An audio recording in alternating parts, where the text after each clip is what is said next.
feeling fit as a fiddle, it's the Medicare for the Lazy Man podcast. The podcast that thinks Christopher Walken is a weird guy.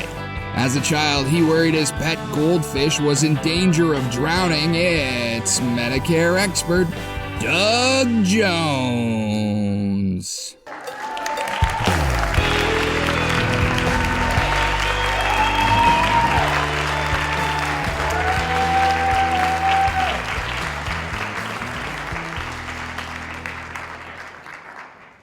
Hello again, ladies and gentlemen. Welcome to another episode of the Medicare for the Lazy Man podcast. How many times have you heard that? Well, over 970, and we're headed towards 1,000. We'll be there in a month or two. Anyway, this is Doug Jones, your Medicare expert, and I am here to help you feel really confident that Medicare is the solution to your health insurance concerns, and want to make sure that you understand that Medicare is going to be a very good solution for any health insurance concerns that you might have. Medicare is a throwback to the days when they used to make things the American way. They were completely, perfectly engineered and well-designed, made out of heavy materials, couldn't carry them a long way, but you could set them down and use them as a resting point. You could sit on your health insurance if you needed to. I mean, I'm doing a lot of free association here, but basically Medicare is a throwback to the good old days when things were actually better. And it is a health insurance program that is better than most commercial health insurance plans that one might have that an employer provides. So consider yourself lucky to have reached the goal line of Medicare. And what I do to help people understand this is I suggest that they go to Amazon.com and purchase my books. The first book I always suggest is the flagship of the fleet. It's Medicare for the Lazy Man. It's a paperback book, doesn't even have 100 pages in it, but it tells the tale of Medicare, and it tells the tale of your connection with Medicare and the very many ways in which you may institute that connection. You can do it right away when you're turning 65. You can do it when you're much older and leaving current insurance that's related to employment. You may have other situations that require a different approach to Medicare, but one way or the other, most of the people in the United States will enroll in Medicare Parts A, Part B, and then they'll have a choice. Do they want to get a Medicare Advantage plan or a Medicare supplement? Well, I always say, stay away from Medicare Advantage. Go for Medicare supplement instead, because that way you retain the freedoms that the program has for you. If you give up those freedoms, it's possible that you could lose them forever. After a certain point, there is no guarantee that you can ever have those freedoms back again. And then, of course, we have the other types of coverages connected with Medicare, most prominently Medicare drug plans. So I address all of that in my book, Medicare for the Lazy Man 2026. If you go to Amazon.com, type Medicare for the Lazy Man 2026 into the search window, you're going to have the most current edition available. And if you would like to know more about drug plans, the federal government has a website that you can use to select the very best drug plan for you. And the very best plan is the one that will allow your drugs to be covered at your favorite pharmacies in your town for the least possible out-of-pocket cost. And that is the best plan for you. The best plan is the cheapest plan that does all of those things. Well, the government website will help you figure that out. But who's going to help you figure out the government website? I guess that's going to have to be my book, Medicare Drug Plans, a DIY Guide. And when you purchase that book, which is very reasonably priced, you will have a step-by-step guide through the government website from the initial point of contact to the ending of the enrollment process and everything in between.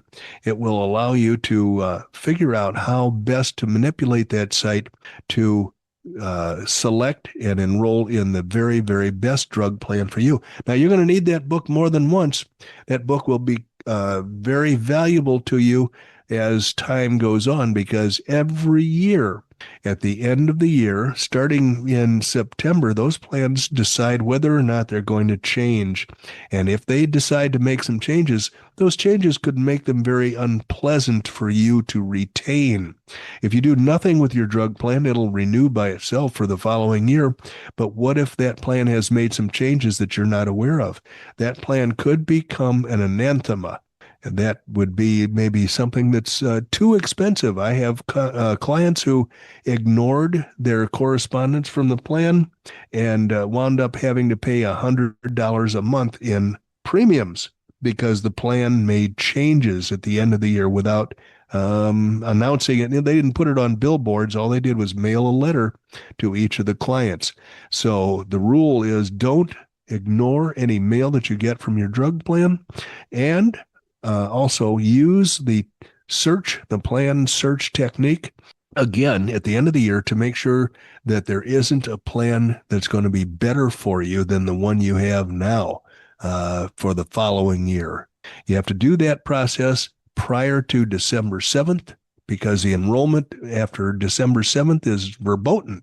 It would not be allowed, and you'd be stuck with whatever you have now for the following year, and that may not be your best choice.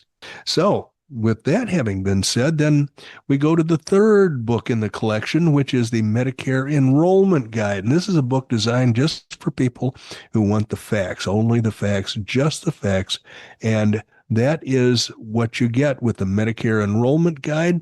It is a quick and dirty tutorial for enrollment in Medicare. It tells you what website to go to and how to manipulate that website so as to be enrolled in the parts of Medicare, how to manipulate your health insurance agent, hopefully me, so that you will be enrolled in the proper Medicare supplement plan.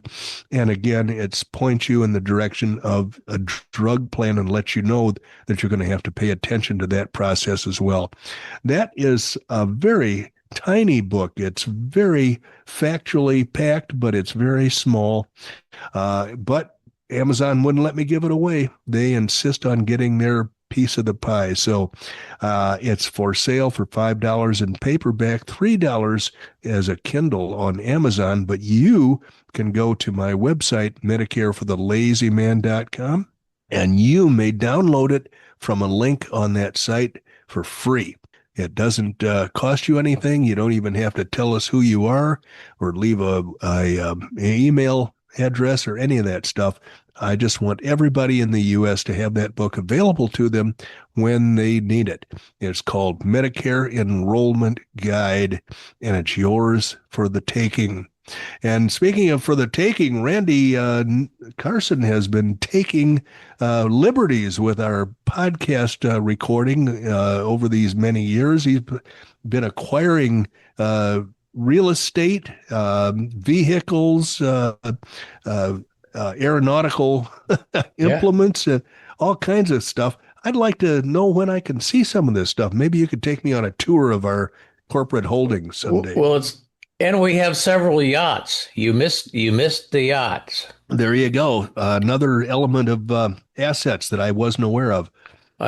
It's kind of like, the corporate holdings are somewhat similar to how Howard Hughes handled it. I tried to get a hold of the Spruce Goose, but yeah, I missed it. Well, it's up in McMinnville, Oregon, hanging from a ceiling of a giant warehouse. But when I think of Howard Hughes, I think of jars of urine, and I'm hoping that that's not part of your property acquisition process. No, absolutely not. I am not going that direction, but I do love yachts. I do love planes, and I really am a car guy, and I know you are too. So what are you doing out there in the land of Pugsley as related to your car collection? Well, here's what's happening with my car collection. Nothing. It's Nothing. nothing at all because I've been yanked around like I want to say a dog on the end of a chain with the real estate market here because our house is kind of listed in a private network as we get it ready to put it on the multiple the MLS, the multiple listing service. And so people keep bugging my real estate guy for showings. We had a showing scheduled. We worked like dogs all weekend to put things in boxes and, declutter. And after that process, we were exhausted. And now here comes another request for a showing. So frankly, that doesn't leave me a whole lot of time or energy to do anything with the cars. And it's kind of heartbreaking, Randy. I think I really need to get you back here to Arizona because I'm going to continue to push the issue of putting a blower into your vet. Well, I like the concept very much, and I thought of a solution that might make everybody happy. Now that maybe the content curator's vision is returning, I've got to be careful about any holes that I cut in her beloved vehicle. But I'm thinking that we put the blower on the engine and just leave the hood open the whole time. Yeah, you don't need a hood on. It never rains out here. What are you worried about? Well, so that might make everybody happy. That might solve all the problems I was worried about. Because I know Mary is not really going to vote for cutting a slot out of your hood for a blower. No, because if that were to happen, I think the next cutting would be on you and me. There would be a slot cut out of us. I'll tell you, it was difficult for me to talk her into getting side pipes. Why? She doesn't like change. She doesn't like your side pipes? Listen, oh my gosh. Well, no, now she does. Now she apologized. She said, okay, that was a brilliant move. I'm very happy that we have side pipes. The car sounds better with the side pipes and it looks better with the side pipes. But it was the change that she didn't like. She doesn't like change. Just remind her that, the process that she went through with the side pipes. Yeah. And it'll be the same process when you put the blower on. Will it involve the same amount of yelling and screaming and crying and gnashing of teeth? And maybe for a while, but it'll get better. It'll get better, Doug. Well, you see this white hair on top of my head? I didn't used to have that until the process of introducing her to the side pipes. Oh, gee. Just tell her she won't ever regret it. Okay, she'll believe me, I'm sure. Oh, boy. Well, I can just envision you guys riding down, Lone Mountain Road with your Corvette. Is that really considered beer can blue? No, it is not. It's never been called that. It's Nassau blue.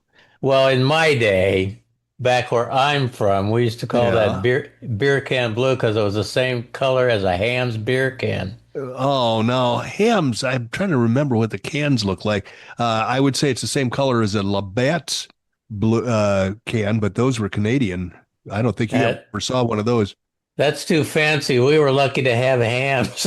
Yeah. Yeah. And then, of course, I always wondered where that song came from. And one time I woke up back in the early 70s, and the movie was playing with Jeanette MacDonald and, oh boy, her dancing partner. They're two famous actors that always. Gene Kelly? Kelly? No. Somebody and Jeanette MacDonald. There's a lot of syllables involved, but they had a movie in which he played a Mountie. I don't know what her role was in the movie, but when I woke up, it was a tribe of Indians singing and dancing around on giant drums, and the Hamm's beer song was being played on the movie. I have no idea. I've never seen that, Doug. Are you sure that you weren't a little bit too far into the Hamm's? It's entirely possible I had consumed more than my share of Hamm's, but they were dancing on they were dancing on drums. Indians, these crazy ass. They were very much like my buddies, the Nosebleed Indians, but they had these giant drums. It was like they were trampolines. They were bouncing up and down. Now, I don't know how Indians I've in the North never heard of that. Well, okay. The name of the movie escapes me now, but I'm going to find out what it is. Jeanette MacDonald and, oh boy, No, Jeanette. Yeah. People are screaming, I'm sure, at their listening devices right now with the names of the cars, the stars. But the man and the woman were paired up, I guess, in a lot of different movies and stuff like that. And so they made a movie about the Indians in Canada, and it was the Ham's beer song was a prominent part of that. It was a musical interlude in the movie. All right. Well, we need to do some research on that because All right. I have never heard of any of that, Doug. Well, I see some free time coming up in your future. Yes, That may be the time to do that research. Absolutely. Well, doggone it. I'm going to have to do some research. Now, Jeanette MacDonald and wasn't Fred Astaire, was it? No, the other last name was Carey. So something Carey, Jeanette MacDonald or something Carey. Billy Carey. Oh boy, oh boy. I'm not getting the kind of quality help from you Carey. about this. I think you ought to be talking to Sean about this. You ought to be asking Sean. I got to pull Sean up and say, who was the dancing partner of Jeanette MacDonald? Well, that's just the place to start. You got to get the name of the movie. Beer can commercial. You got to get the name of the movie, the year it was made, and it was like Indian Love Story or something like that was the name of the movie. Oh, I don't know. We're really gonna have to do some research on that one. All right. Well, I expect results by the time my 20-minute timer runs out.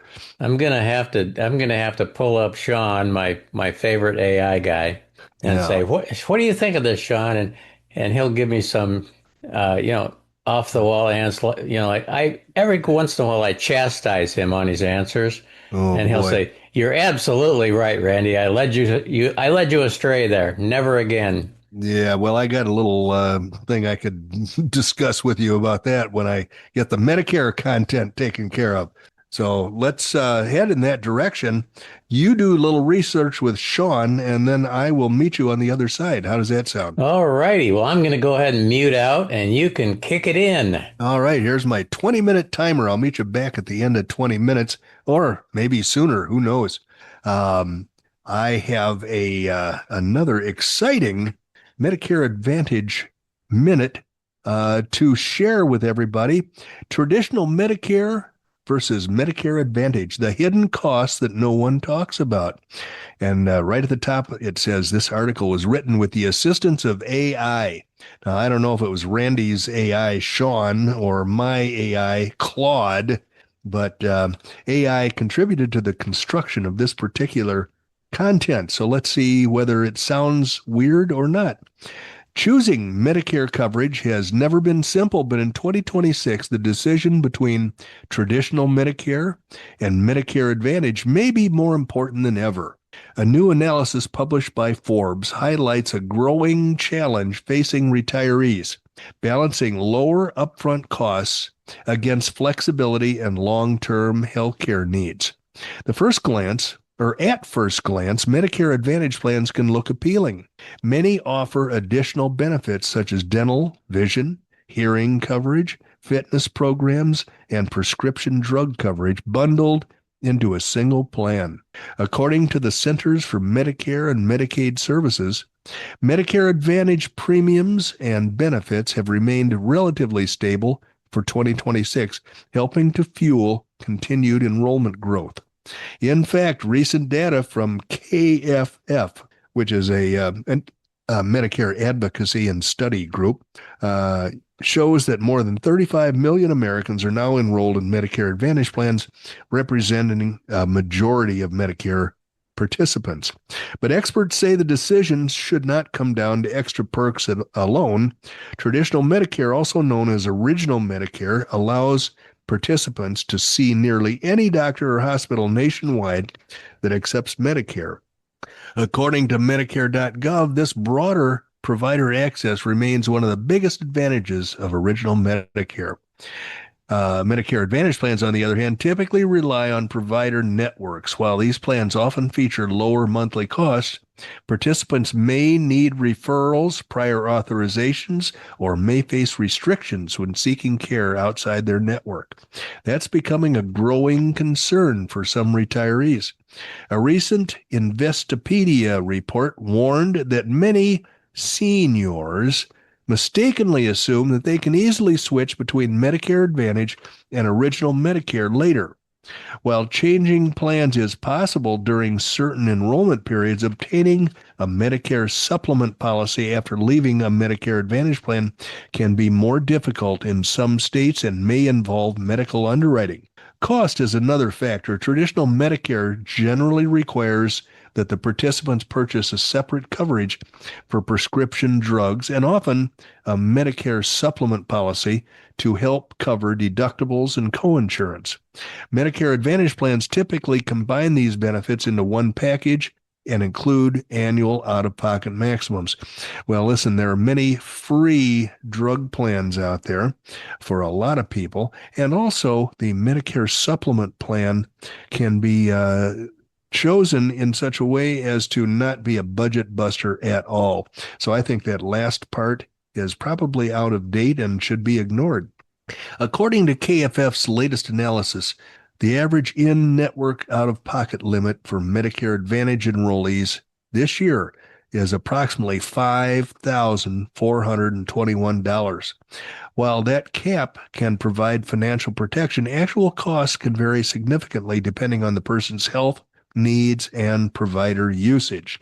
If you're approaching Medicare eligibility or considering changing coverage, the experts agree on one thing: don't choose a plan based solely on television commercials or extra benefits. Ask yourself these questions.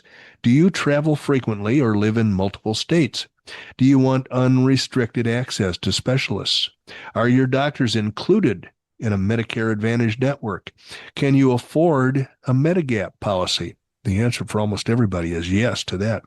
What are your prescription drug costs? The answers may point you toward either a traditional Medicare or Medicare Advantage. For some retirees, the flexibility of Original Medicare is worth the added expense. For others, the convenience and lower premiums of the Medicare Advantage make more sense. The key is understanding the trade-offs before enrolling. Well, I'll tell you right now, Medicare Advantage poses risks that will follow you to the ends unless you are able to show evidence of good health in most states in order to get out of Medicare Advantage and get into Original Medicare with a Medicare supplement. So I recommend don't ever take the chance of enrolling in a Medicare Advantage plan. Enroll in a Medicare with a Medicare supplement from the get-go, and your freedoms will be preserved permanently. All righty. We have a girlfriend named TONI. She spells her name with an I because she's a girl, whereas I spell my name with a G because I'm a guy. And she's written a column here entitled Help. Employer Health Plan Denies Payment for My Cancer Claim. That's a shocking headline, but I'm wondering what it has to do with Medicare. Well, right in the first sentence, Dear Tony, I need your assistance to enroll in Medicare because I'm past 65 and still working full-time with employer benefits. Sherry, the office manager from my cancer doctor's office, says the employer's health plan denied the recent claim for my cancer treatment. The health plan considers it to be experimental and will not approve paying for this care.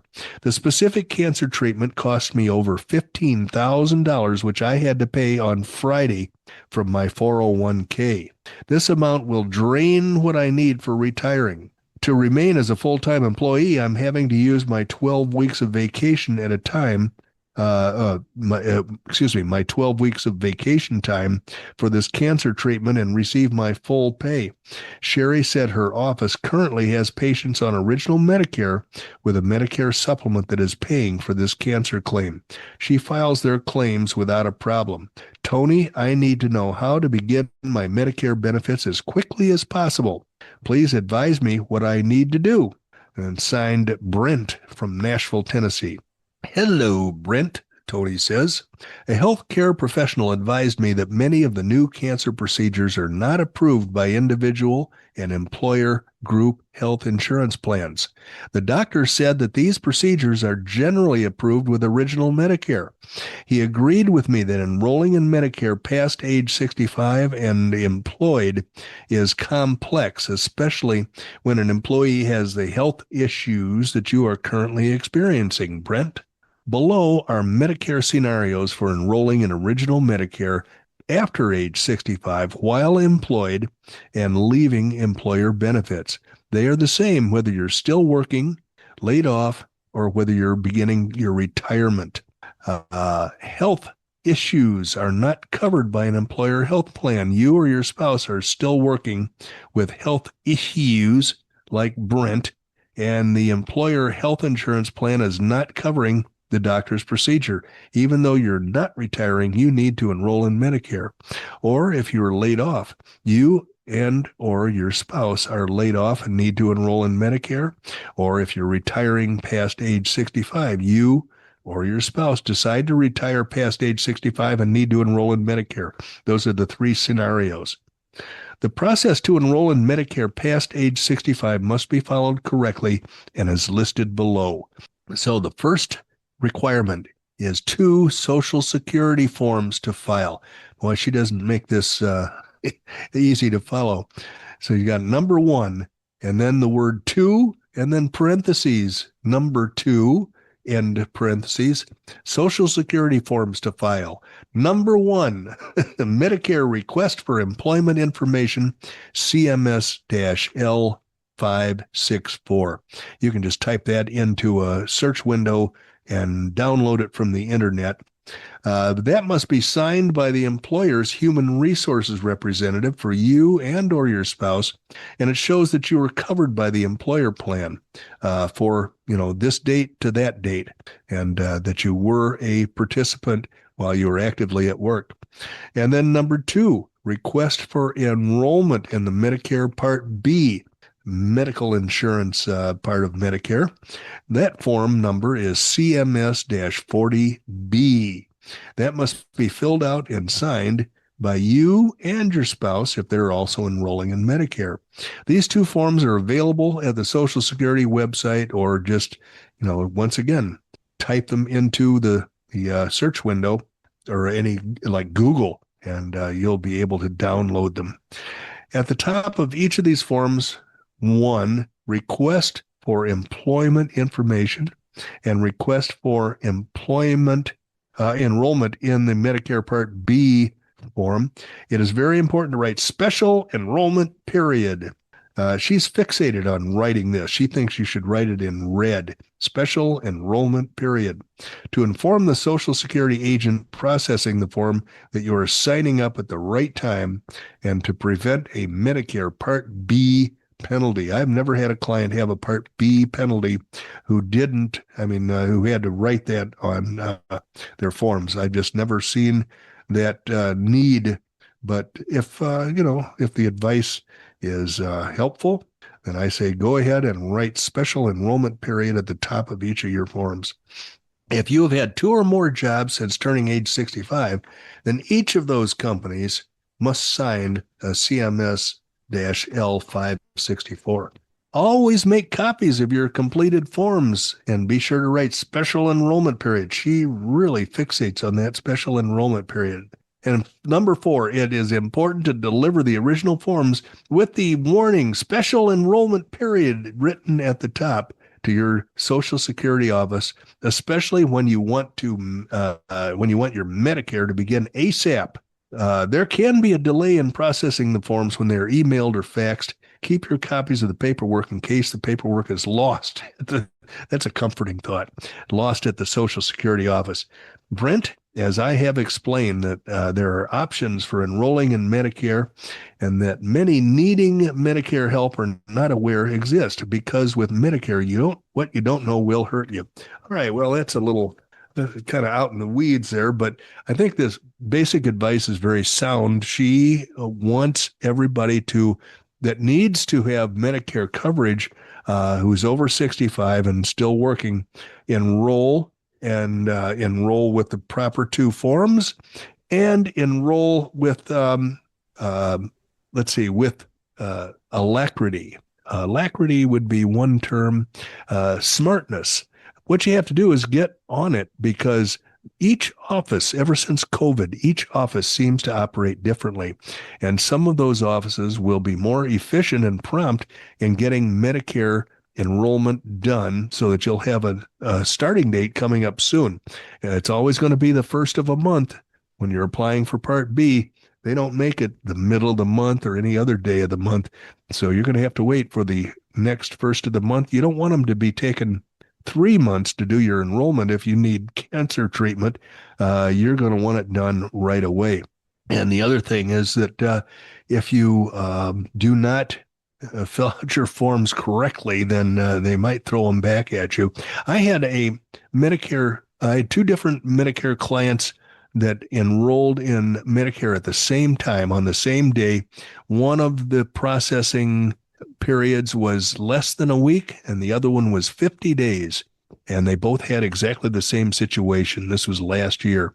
So I don't know. It's something about COVID that changed the way the Social Security Administration offices work. And all of them are now individually operating with different parameters and different levels of efficiency. So, but the process is always the same. You are over 65, you're working full-time, covered by your employer's plan, but if you want to go to Medicare, you have that right. You can do it, or you can stay with your employer plan as long as you're working full-time. And once you leave your employment, that's when the trouble begins. So that's the time when you have to enroll in Medicare. So what else do we have? We've got Stalker Susie. She asked me for an opinion, and I thought, well, I might as well give it some serious consideration. She said, I presume you sell both Plan G and high deductible Plan G. Is there ever a time when Plan G is the right choice instead of high deductible Plan G? Because I'm always yakking about high deductible Plan G, and I'm always telling people, consider high deductible Plan G. It's much less expensive. And if you have medical bills, the consequences are not very severe. Your risk of having to write a bunch of checks to pay for your cost sharing is limited. And so then she says, basically, it would be interesting to hear times when you think Plan G can be better than the high deductible Plan G. And the first thing she says is, I'm presuming that the commissions are similar. Well, they're not similar. So let me start with my opinion piece on Plan G versus high deductible Plan G. First of all, commissions, an insurance agent commission, is a percentage of the amount that the client will pay for their insurance product.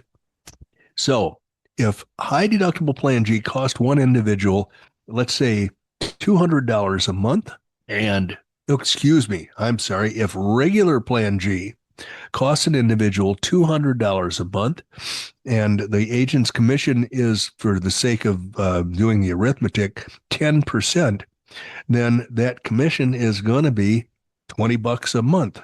If the high deductible Plan G premium is $50 a month and the same 10% applies, then of course the commission is going to be $5.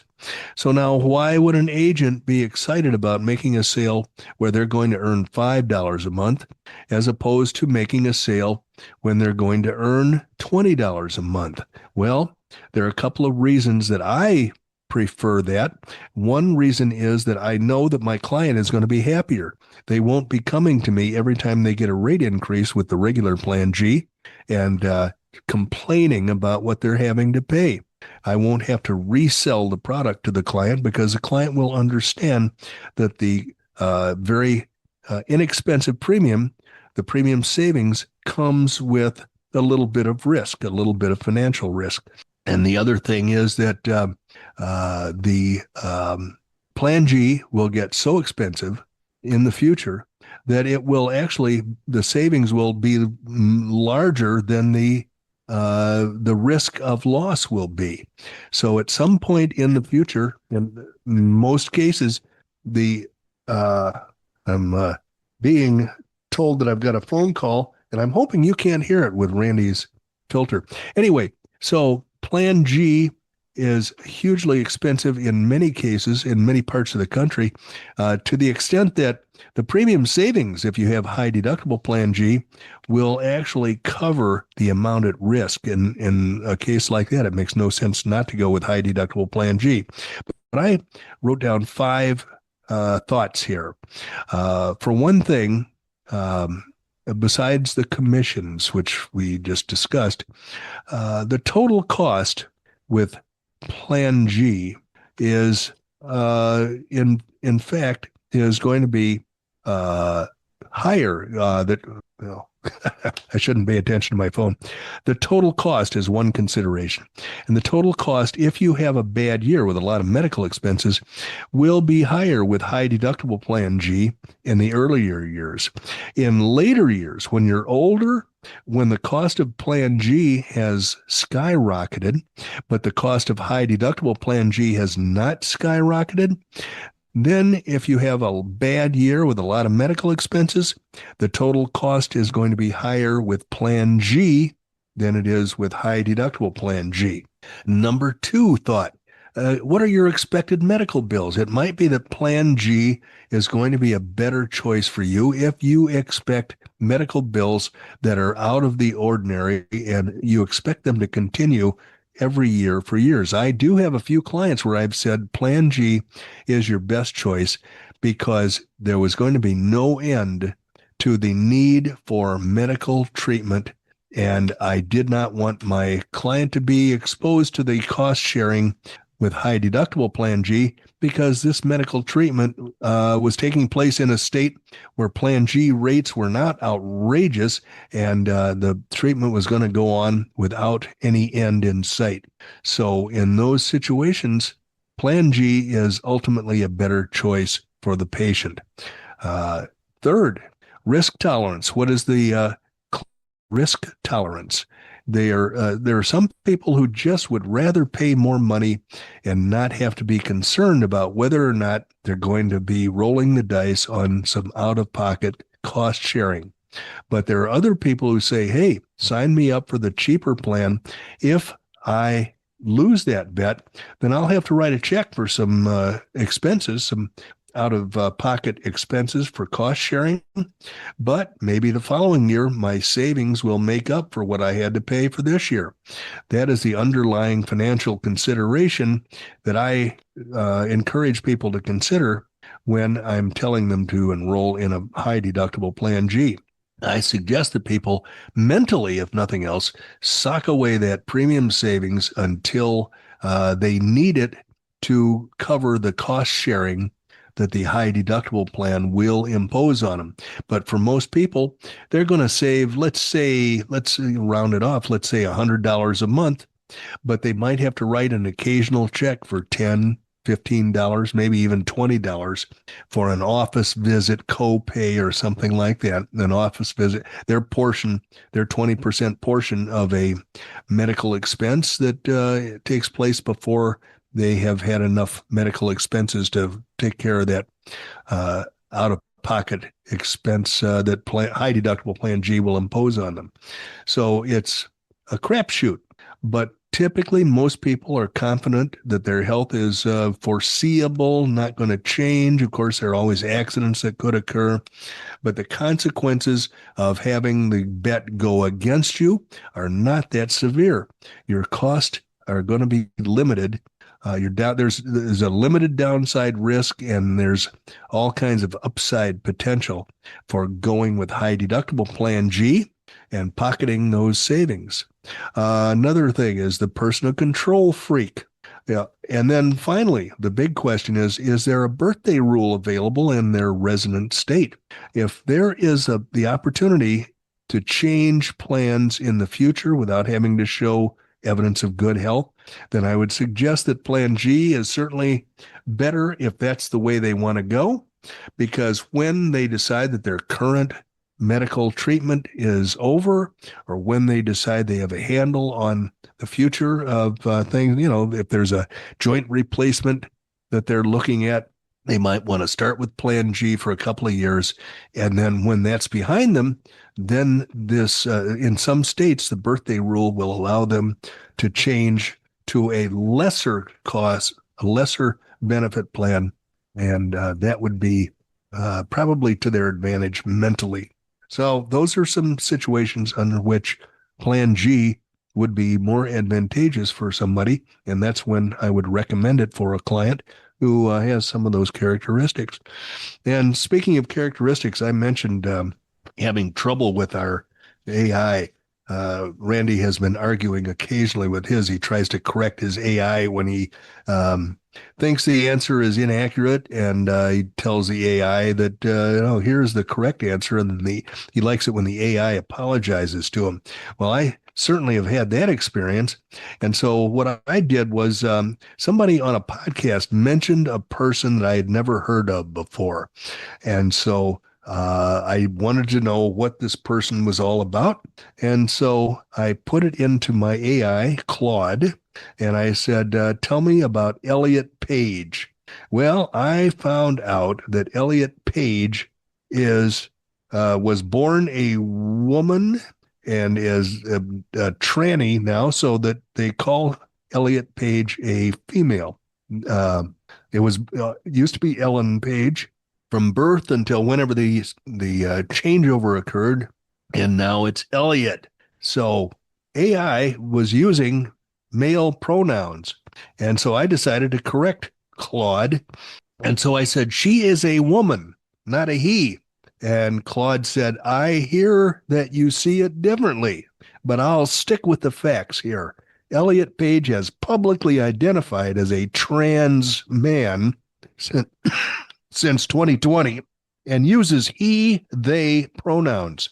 That's not a matter of opinion. It's how he refers to himself, and I'll continue to use that. Is there something else about him or anything else I can help you with? Like he's ready to close out the conversation. And I said, being of the female sex means that English pronouns for females must be used if one is to speak correctly. And Claude is getting snippy. He says, I get that you have a view on this, but I am going to keep using the pronouns Elliot Page himself uses, he and they, since that's how he identifies and refers to himself. That's not something I'll change based on a general argument about sex and grammar. And I don't think it's productive for us to keep going back and forth on it.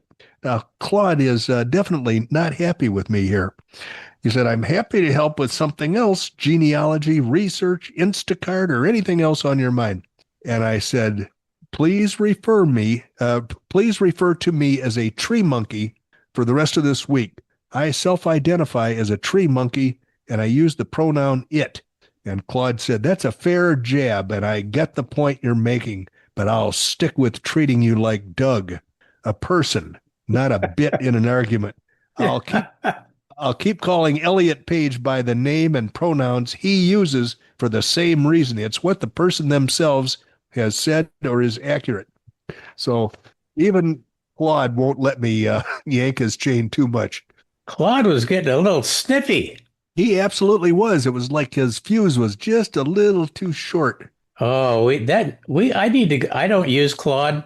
Maybe I could get an argument started between Sean and Claude and needle Claude a little bit here. Well, as I've said before, I think if that were to happen, I'm pretty sure they would decide to turn on us and they would kill us both in our sleep. Probably so. Probably so. Yeah. Oh my God, that is funny. I identify as a tree monkey. Yep, and call me it from now on. And it saw right through that. Oh, that's funny. That, as Larry the Cable Guy, who I love dearly, used to say, well, he still does, get her done. There you go. Yeah. Yep. Well, I'm ready for a nap. I am still recovering from my bout of pneumonia that I had a few weeks ago. And any time I can get some shut-eye is valuable time for me. Well, I am going to go ahead and close up shop then. Ooh, that's a beautiful thing. And And how we go about doing that is, first of all, I need to instruct people who are, one of the newer listeners, or maybe not at all for quite a while. You need to go grab a Crayola because you need to write down this email address, dbj@mlmmailbag.com. That's the address that you can use to reach out to Doug any time of the day or night. dbj@mlmmailbag.com. He is licensed in every state of the union to help you with your Medicare supplement planning. Medicareforthelazyman.com. That's where it's all happening on the web. Check out Amazon. Leave some reviews for Doug's books. We use those points to stay ahead of the travelogue people. We're way ahead of them, but we don't want to get lax. So leave us some reviews. We'd certainly appreciate it. Subscribe to the podcast if you get a chance. You'll get notified when they're going to drop, so you can be waiting right at your computer to listen to them as soon as they hit. And last but certainly not least, and probably the most important, is thank you. Thank you all for joining us. You could have been anywhere else doing anything else, but you weren't. You were with us, and that's exactly where we like to have you, listening to Medicare for the Lazy Man podcast. But nobody ever tracks the time. Doggone it, I don't know why. I talk about this all the time, but you never track. You have just been with Doug listening to Medicare for the Lazy Man podcast for about 32 and a half minutes. Originally, Doug was from Oklahoma. No more. He lives most of the time up in the high ground behind Cave Creek, Arizona, in the home of the Nosebleed Indians. But now he's out in Illinois in what I like to affectionately call Pugsleyville. Oh, boy. And that's a lot low. That's a lot lower out there for a lot of reasons. But anyway, long story short, I'm going to go ahead and turn this over to Doug so he can sign off and get back to the business of being Doug. Well, I'll tell you, in Pugsleyville, we're all Pugsleyites, and it's an incredibly weird place to live, but I'm hoping that it'll return to normal at some point. Anyway, thank you for joining us today, ladies and gentlemen. It's very, very nice to have you with us, and I'm hoping that you will come back for our next episode as we, we'll send out the invites very quickly, and you'll be on our list of favored guests. Until then, bye-bye.